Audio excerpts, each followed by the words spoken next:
All right, so let's start with, in the beginning, God created the heavens and the earth. Genesis 1:1. Is there evidence for God? Yes, there is. I'd say there's overwhelming evidence for God. Overwhelming. I just, yesterday I was out walking around on my farm and I went up to this lilac bush and it's in full bloom. And it's hit or miss on this lilac bush. Some years the frost gets it, it doesn't bloom, and some years it's just, I don't know, it doesn't want to bloom that particular year, but it's in full bloom. And you can smell the odor from this lilac bush. And it's just, I don't know. I think God created a lot of things that we sometimes take for granted or we don't really realize until we're in that moment. That I know that the smells that attract pollinators, but I was thinking, why did the smell have to be so pleasant? Why couldn't the smell just, be some kind of smell that only the bugs would actually smell and then they go pollinate? Why would it have to be so pleasant? And I think God created flowers for their beauty and their fragrant smell for us. And so in the beginning, he created all this. And is there evidence for God? I think there's overwhelming evidence.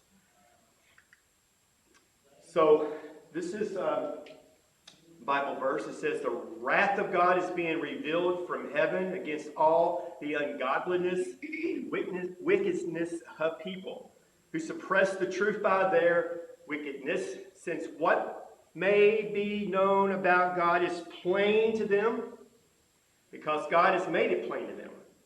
Smell those lilacs. Man, plain as day. For since the creation of the world, God's invisible qualities, his eternal power and divine nature have been clearly what? Seen. I see those lilacs. They're beautiful. Being understood from what has been made, so that people are without what? Excuse. For although they knew God, they neither glorified him as God nor gave thanks to him, but their thinking became futile, and their foolish hearts were darkened. Although they claimed to be what? Wise. They became what? Fools, and exchanged the glory of the immortal God for images made to look like mortal human beings and birds and animals and reptiles. You ever been out walking and you're just looking around and you see these beautiful sights or these smells or the sounds, and you just stop and you're just at awe?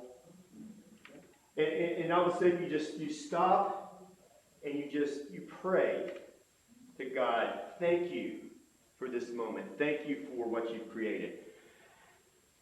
I come across that quite a bit as I retire, and I just appreciate what God has created. I have a neighbor who, if you were in that Wednesday night talk, it's been a couple of months ago, this neighbor is from Oregon, and he's a skeptic. Now, we didn't have skeptic as one of those isms, but he would qualify under one of those isms. He doesn't think he qualifies under one of those isms, but I'm not sure what other definition you could think of. A skeptic is someone who really doesn't believe in God. That they say they keep looking for evidence. A skeptic says, well, I don't believe there's a God, but if you show me evidence to prove me wrong, that I may believe in God. So I don't know. I think that's more of an atheist or agnostic. I mean, maybe that is a mixture of the two. But we were talking the other day, and he was talking about this one plant. And before he was looking at this plant, he noticed this insect. And he was concerned about this insect. I'm not sure what type of insect it was. I think it was a kind of a caterpillar. But he didn't know if it was going to go in the house. So he wanted to know where this insect was. So he was looking all over his porch looking for this insect because he didn't want to go in the house. And so he looked for a few minutes, and all of a sudden he sees it. on this plant.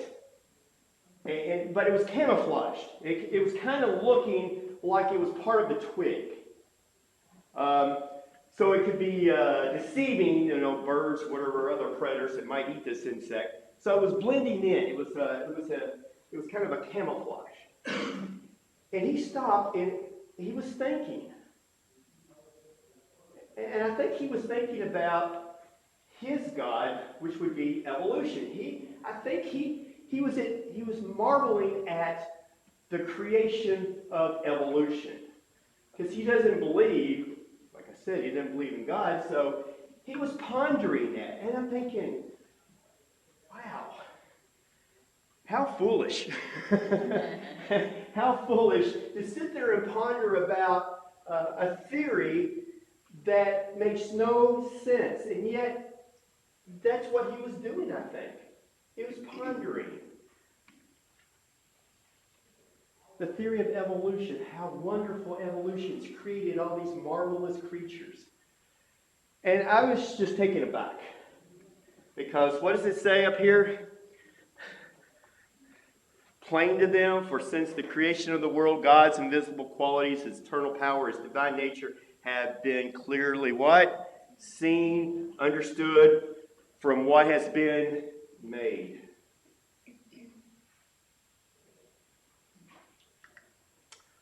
Of course, this is Romans 1:18 through 22. So what are the two theories that explain how life began? What are the two theories? Evolution. And I'm going to, I was thinking about this in my head. Intelligent design is something I had to use in the public school system. I'm going to use creationism.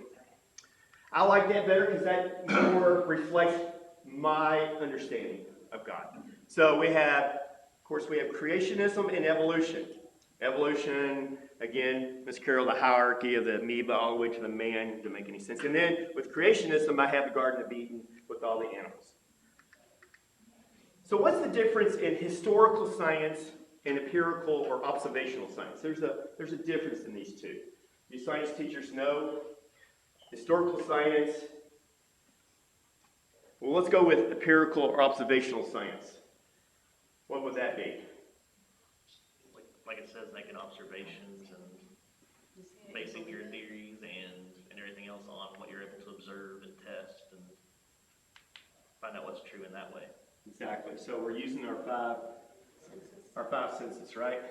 I always do this with my children. I point to my eyes, that would be sight, seeing, and then I point to my nose, and that would be smell. Then I point to my mouth, that would be taste, and then I point to my ears, that would be hearing. And then I touch the desk, that would be touch. So historical science is any science that draws its data from records of past events as opposed to experimental or operational science. Past events. Could we use our five senses for past events? Not typically. Not typically. I like that answer. An example of historical science is exploring the bones of an ancient creature dug up on a piece of dry land. However, they have the characteristics of an animal that lives in the sea. Historical science is just current knowledge to discover what happened in the past. However, historical science cannot be what? Tested. So if you find a shell in the Himalayan mountains, you could probably I would assume that the Great Flood put it up there, right? Versus a clan climbed to the top of the Himalayan mountains. That makes no sense to me. But you can at least interpret that and come up with some kind of conclusion or inference. Whereas empirical science or evidence is information that is inquired by observation or experimentation and used to prove or disprove a hypothesis. An example would be, is that the same thing? Ms. Carroll, the evidence or my example for the empirical is the same as the historical. I should have another example there. I was trying to finalize this stuff at 12:30 last night. So I think anyway, I can't remember what that example would be. Maybe I'll bring that Wednesday. So what type of science would Darwin's evolution, or the theory of Darwin's evolution, and creationism fall under? Would it be historical or empirical or observational? Historical. Jonathan says historical. Brandy, what do you think? I'm gonna go with him. Okay, wise choice. Miss Carroll, it is historical. Again, nobody was back whenever life started. Nobody was in the Garden of Eden. Nobody was walking around when that first amoeba just started to be created by itself. So it's historical science. Does that make sense? Neither creation nor evolution is directly observable, testable, repeatable, or falsifiable, and therefore neither qualifies as observational science. Therefore, we would state that you cannot empirically or observationally prove them. Both creationists and evolutionists have the same set of data, the same evidence, and often the same techniques to examine their evidence. The different conclusions, therefore, must be based on something we talked about Wednesday, beliefs or world views. World views. If neither the theory of evolution or creationism can be proven through science, what are both theories based on? One word, answer. What are both of these theories based on if neither can be proven beyond a shadow of a doubt? Faith. Now, having a discussion with my neighbor the other day, the skeptic, he denies that evolutionists believe based on faith. Because I think we had a few slides Wednesday that most evolutionists or Darwinists, they believe that evolution is what? Fact. Fact, exactly. They think it's fact. So they wouldn't think it's based on faith, but can either be proved beyond a shadow of a doubt? No. Again, we weren't there. We can't test this. We can't observe God creating Adam and Eve and all the animals back so many years ago. So it's based on faith. They don't like that word. Evolutionists don't like that word when it comes to them being called that they believe because of faith. Now, why would that be? It ties with religion. Exactly, Elijah. It ties with religion. But that's exactly what it is for them. It's a religion. It's a religion.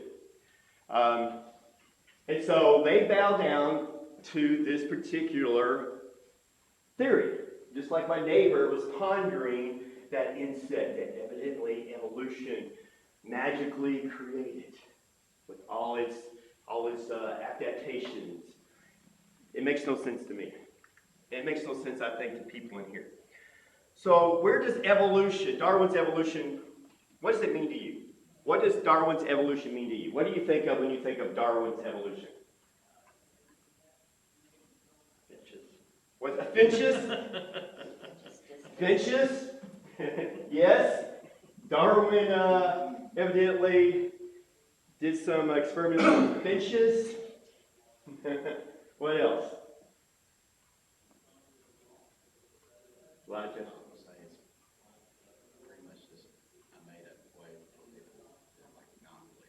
A made-up way for people not to believe.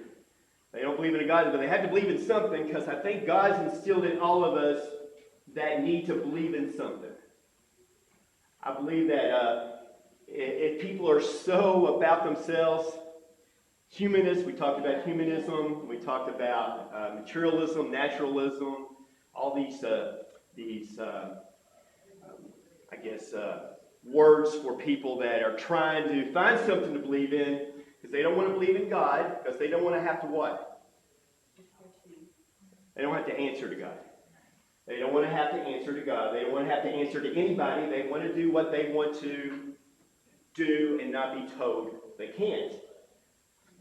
A lot of the different atheists that I've read about have actually said, we can't believe in a God.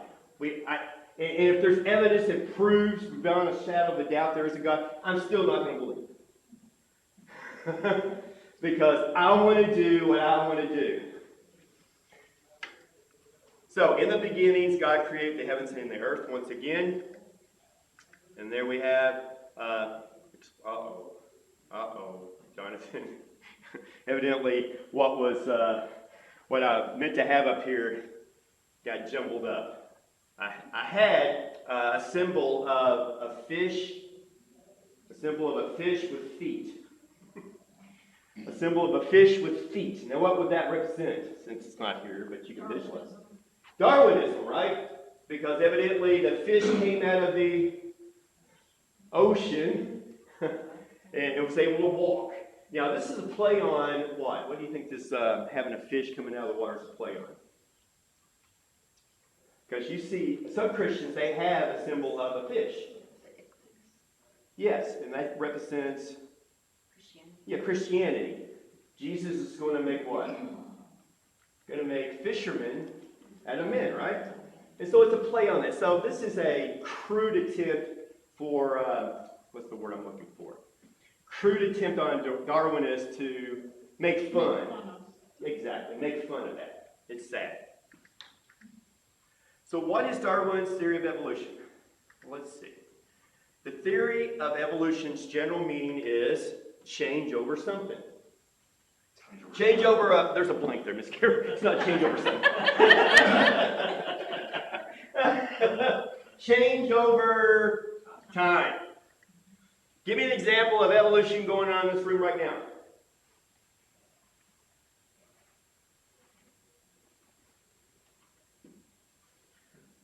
Well, the time I said that has been 5 seconds later. So everyone in this room is what? Growing a little older. Right? I was looking in the mirror today and I'm like, oh, wow, who is that old man? Okay, because it's hard for me to believe this, but I'm going to be 61 on my next birthday. And I don't know. That's not old, Miss Carol, but No, it's not. when I was in my 30s, I thought 60 was ancient. I really did. I just thought, oh, What do you wow. think of 76? Over the hill? I would love to make it to 76. No. I appreciate people in the 70s and 80s. My mom is 86. And so I appreciate that. But it's changed over time. We're all changing, right, over time. And so in a sense, that would be evolution, right? I think so. So the example is you. Of course, you're changing because you're getting older. So what is the theory of creationism? Yeah, what is the theory of creationism? Well, here's what I have. It says the theory states that since things in nature look what? Designed, the logical, we talked about logic the other day. I've got the slide that follows, Aaron. Logical conclusion that there must have been a creator or designer, right? Logical conclusion. We talked about logic. Logic leads from one point to another within its own self-connected system.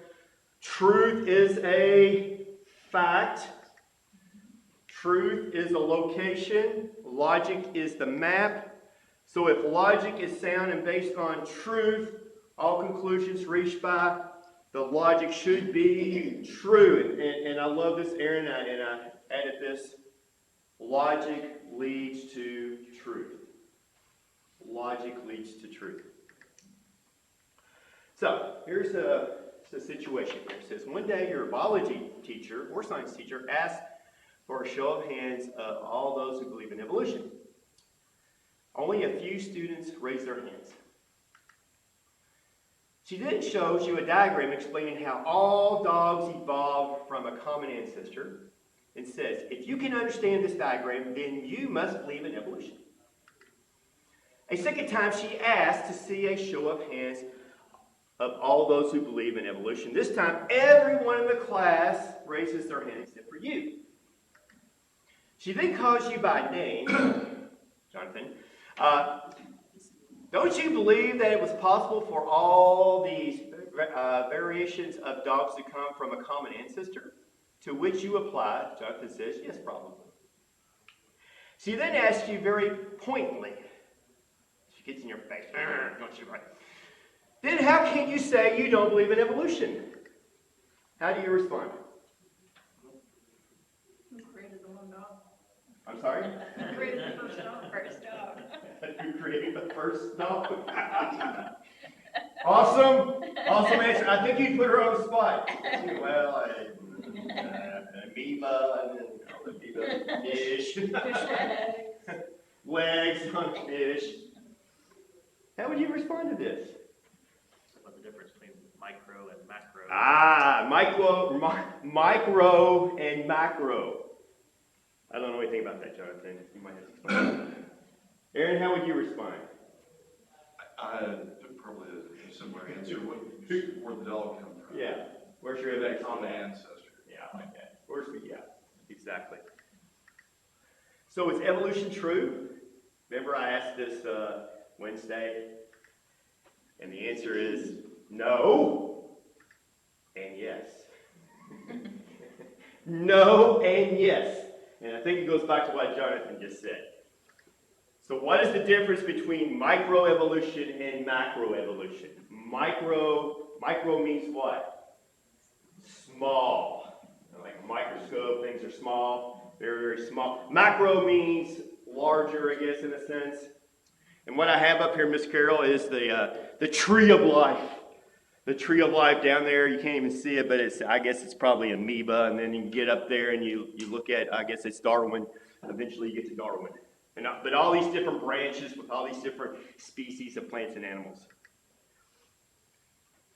So give an example of both types of evolution. Well, let's just have you. Oh, there it is. The symbol, Miss Carol, just showed up magically on this slide. We talked about this already, so I don't know what's going on there. Oh, no. Jonathan, it replaced. Come on, be there. It's not there. Okay. Well, anyway, the slide actually showed this. One side, on the left-hand side, Miss Carol, you have the amoeba all the way to man. We talked about that. And then on the right-hand side, you have a dog, and then you have all these other types of dogs. And so which would be microevolution? It would be all the different dogs. And then macro would be these big changes. Elijah. If you go back to the tree of life, you see a lot of things missing, which are intermediary species. Oh, intermediary species aren't there. I wonder why. Because they haven't what? They haven't found any fossil evidence for these. But they include them, or sometimes the trees include them. Just magically they're there, even though there's no proof that ever existed. Very good point. Very good point. All right, so over here it says macroevolution, large-scale changes taking place over long periods of time, leads to new species. And again, we go fish to reptiles, to birds, to mammals. Big changes, whereas micro is small changes within the same species. Produce new varieties or species in a relatively short period of time. So, this is an example of macroevolution. You have, again, a single cell. You have a gorilla in there. You have a dinosaur in there. Oh, my slides are all messed up, Jonathan. All right, so what of these two do you think Darwin would believe in? These two, micro or macro? Which one of those would Darwin believe in? He would believe. Well, going back to the difference between micro and macroevolution, talk about the difference between, evidence and what you have and what you don't have. Microevolution, it's observable because you can within your lifetime see it happen. That was the whole point of the finches that Darwin observed. He saw those changes and patterns over time. We can see with the dogs and other types of species. The leap of faith from microevolution leads us to the idea of macroevolution. That's where he, I guess, took that theory to what he perceived as the logical conclusion. Based on his world Yes. view. Based on his world Leap view. of faith, yeah. Leap of faith. Aaron. Within microevolution, you could even see it and take an effect within a few weeks, depending on your model. A good example, microevolution is antibiotic resistance in bacteria. Sure. Is when antibiotics were first discovered with penicillin, it killed most every bacteria. But now, over the last 100 years or so, as bacteria have developed to the point where they're very resistant. Right. And so scientists like to use bacteria as their example, or fruit fly, because fruit flies multiply very quickly, and then they can see these small changes. And somehow they equate a fruit fly's small changes to macroevolution. If this can happen in a fruit fly or with bacteria over a short period of time, like Aaron and Jonathan said, then evidently macroevolution is true as well. Exactly. Good examples. I hope that some of these slides will make sense. I'm not even sure what that says. Darwin would probably believe in both. Would you agree? He would believe in both evolutions, macro and micro. When evolution, which evolution do we believe in? We believe in macro. Wouldn't you believe in macroevolution? Micro. What did I say? Oh, yeah. Micro. Thank you, Jonathan, for correcting me. I don't know. I might have done my science classes. They're probably confused. Micro, small changes. We believe in that. Not macro. Recording, it's micro. All right, and that's pointing to micro. So will the below be micro or macro evolution? Oh, it's not there. Oh, we'll see it eventually. Oh, no, it's there. I guess this is what I want. Of course, the answer's right there. It says macro. And this is an example of micro. Miss Carol, we have some wolves at the bottom, and then you have this hierarchy of different dogs and stuff like that. Again, microevolutions within the same species, exactly. You know what? It may also surprise you to know that although it is taught that the doctrine of macroevolution is based on scientific fact, it is not. It cannot be, remember, the scientific method. The scientific method, if you remember back in school, you have an observation or a question. I have this question I want to answer. I want to answer this question. Why do lilacs smell so good? Why do they smell so good? And then I would research that particular question. I'd go and maybe Google why lilacs smell so good. Then I would draw this hypothesis. A hypothesis is what you think is going to happen. It's what you think is going to happen based on your research. And it's usually an if-then. I think if lilacs smell so good, then it must be some pheromones in the genes that cause this smell. And then you test that. You go and you test it. Now, I wouldn't be able to actually do the pheromones and find out exactly. But a scientist could do that. And they would test that. And they would find out, oh, it is these pheromones. And they would analyze that data and they would draw a conclusion. That's your scientific method. You start with a question, you research, you hypothesize, you experiment, you analyze, and you conclude. Well, macroevolution is a little different. They start with a question, they go to a hypothesis, then they go straight to a conclusion. They skip the experimental part. Why is that? They can't experiment with these large changes. All right, I got this turtle over here. I'm going to watch this turtle for the rest of my life, and then my son's going to watch this turtle for the rest of his life, and then his son's going to watch this turtle, and hopefully through maybe 20 generations, they'll see this turtle change into a bird. It didn't work that way, does it? Did that turtle ever change into a bird, no matter how many generations of turtle you have? No, of course not. True science involves conducting reproducible experimentation in order to confirm a hypothesis. When a hypothesis is tested multiple times, the data vary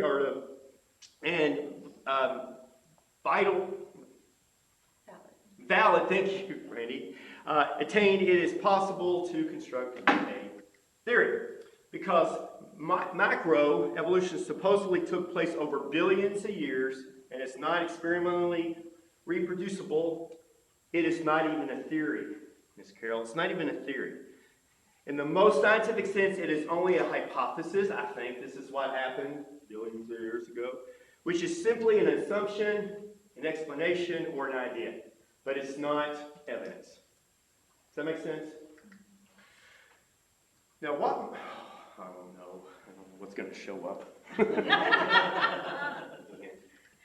Oh, okay, it's there. Great. All right. So, what might explain the results of this poll? And the poll is this, Ms. Carroll. It says, public views about human evolution.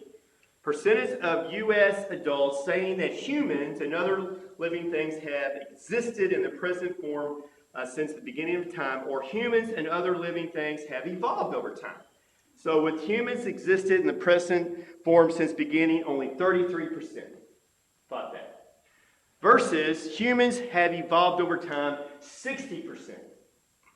What might explain that? Society's pressure and the educational system pushing the theory of evolution that no reasonable person could accept anything but the theory of evolution. It's just, they're putting faith in scientists that they must know what they're talking about because they've got these letters in front of them behind their names, and it's putting faith in the person rather than looking at the evidence for themselves and drawing conclusions based on what they can or can't observe. I think you've got another thing that exists, but there's a lot more money and done researching that than there is in creation. Don, that's a really good point. Money. There's a lot of money involved in some of these things. Like what Jonathan said, that's actually a logical fallacy. It's called appeal to authority, where people just take, it's a science, he said it's true, so it must be true. And we can do that here in the church, right? We can appeal to authority. We can say, oh, whatever Kyle says must be true. We don't even, do our due diligence to study for ourselves. So that cuts both ways. Do you believe in evolution? Another chart, Ms. Carroll says, yes, Darwin was correct. That's about, again, close to 50%. Sort of. Darwin was onto something. That's around 20%. No, we don't know if it happened. That's around 15%. No, there is a divine creator, and that's, again, around 15%. So, again, you can see the majority of people believe in evolution.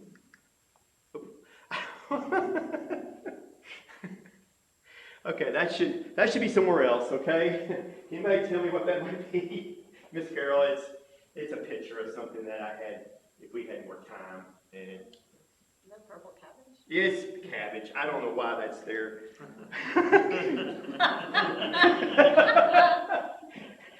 My slides are all jumbled up, Miss Carroll. Purple cabbage for some reason. I'm not sure why. I know why I put it up there, but it wasn't You supposed want to to tie. put it in your salad? Yeah. It's where you're supposed to put it. How could this be evolution in thought? I don't know what that's even supposed to be now. All right, let's go on. Why is it important that Christians know something about Darwin's evolution? Why should we know something about Darwin's evolution? To answer other people's questions. I love it. Exactly. That's why I'm here. That's why you're here. Yep. I love that answer. Because what you said in the first of class, what do we think about evolution? I don't even think about it. I just regard it completely. But if you came across someone, Yes, absolutely. you believe in evolution? No. Why not? And then they start giving you all these evidences they think that proves evolution, and you can't bat them back. Right. We need to know. Now, let me see. I hope this, please. All right, effects of evolution. One of the main reasons our youth, Elijah, are leaving the church is that they cannot defend a belief in the Bible. Ms. Carol, going back to what you just said. What can be done? The Bible teaches. Oh, go ahead, Ms. Carol. I heard this from Dr. John Moore when I first started coming to Southside. He's been preaching it for how long have I been here? 17 years. Yeah. That we should know, right? Yeah. Because it's in our colleges. It is. It's in No, our middle schools. Yes. I'm not sure if it's in the elementary schools. Creeping in there. It's creeping in. It's definitely in the middle school. It's in the high school, and it's definitely in universities. That's why we have all this chaos in our universities, because a lot of these college students don't have a vision of a creator. And that's the first person. Yeah. I'm sorry, Ms. Carroll. That's the first time I ever met an atheist. where my son went to Exactly, law. universities, exactly. You're Yeah. exactly right. I have, Elijah's going to present some information based on his experience in high school. Okay. Last year was my junior year. I took biology, and I was just gonna like give an idea of what they're currently teaching right now. As far as evidence-wise, they still use embryology. They still use the fossil record. They use shared DNA, and let's see what else they use. That's the only three I've These taught. vaginal organs. Oh yeah, vestigial. Yeah. And what else? They were all four, I think, off the top of my head. It was last year's. They use the bone structure of certain animals. Yeah. Okay, and the embryology idea, which I don't have time to go into detail, it's been proven wrong like since the late 1870s, and they still use And they still use it. the chart that we may see soon. We will. It's called Haeckel's embryos. Haeckel's embryos. They still teach it despite it being like dead wrong. Yeah, we're going to talk. I think either I will or Kyle might talk about that. He's going to be talking about a lot of the different faults with these different things that Elijah just talked about, evidences for evolution. Next one, fossil record is also wrong.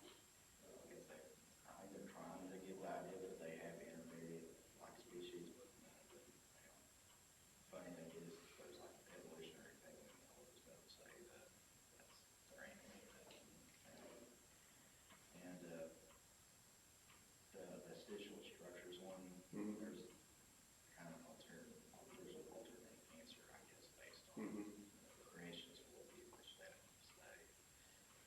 And the shared DNA one, I think it's like the is, I would say, they like to say that chimpanzees and us share 98% DNA. That's right. I think share 85%.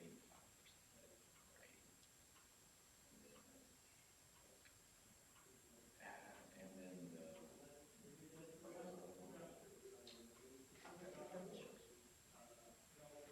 the bone structure. Oh yeah, the vestigial structures, like saying that we have organs that we don't need. Like the tailbone or the appendix. Yeah. That bone has purpose and all of it. All those do have a purpose still. Exactly. They like to use like whales for that. Right. They use like Their little extension from their, I guess their spinal column, their little extension, but again, they found out that was needed. This goes back to, again, like Don was talking about Wednesday, about these so-called transitional fossils. Don, you were mentioning that. They think, exactly, and they find out it's what? It's fraud. And again, it goes back to the money thing Don was talking about too. A lot of these researchers get a lot of money to continue on, and so they can peddle these so-called evidence for evolution. Elijah, anything else? I guess all I knew was it's just amazing, like the ignorance that these teachers have. So this is your science teacher at the high school you're going to. I'm not going to mention it. And they fully believe in evolution, or as far as the macro, or is it something they just have to teach? It's kind of a long story. She kind of, I think, has the idea that it can kind of tie strongly to intelligent design, but that's in short words. If it's most science teachers in public school system, they're just going to do what the textbook tells them to do or the curriculum tells them to do, and not, and they may be Christian. A lot of these public school teachers are Christians, but they'll teach exactly what the curriculum says. And so our students are getting what? One side of the story. Meaning 1 Peter, oh, did I have it?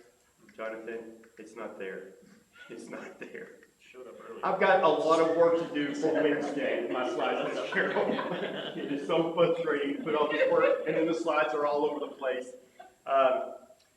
But But the meaning of 1 Peter, and I did have the scripture, the meaning of 1 Peter 3:15, we must understand what we believe. Ms. Carol, this goes back to what you said. We must understand why we are Christians. We must be able to articulate this belief reasonably and biblically, right? And we'll just start, we'll end with that. All right. Thank you for your patience. I apologize for the slides. Hopefully I'll get the